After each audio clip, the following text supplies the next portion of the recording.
بسم اللہ الرحمن الرحیم۔ السلام علیکم ناظرین۔ جو عورتیں گھر میں کھڑے ہو کر کپڑے بدلتی ہیں اس گھر میں ہمیشہ رزق کی تنگی اور افلاس رہتا ہے۔ جن لوگوں کا وزن زیادہ ہو ادرک اور زیرے کو ملا کر کھایا کریں، 10 دن کے اندر وزن اپنے روٹین پر آ جائے گا۔ اگر آپ غیر ضروری بالوں سے پریشان ہیں تو متاثرہ جگہ پر 3 بار پھٹکڑی لگانے سے غیر ضروری بال ختم ہو جائیں گے۔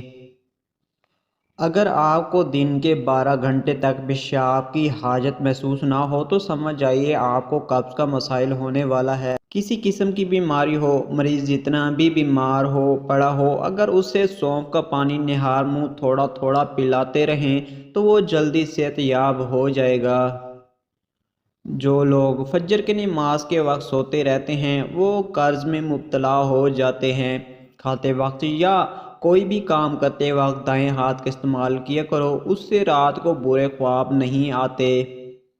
اگر لڑکیاں چھالیاں کے دانے پر املی لگا کر منہ میں رکھ لے تو ان کی چھاتیاں خوبصورت ہو جاتی ہیں۔ اگر پیشاب آئے تو زیادہ دیر تک نہیں روکنا چاہیے، اس سے بڑھاپا جلدی آتا ہے۔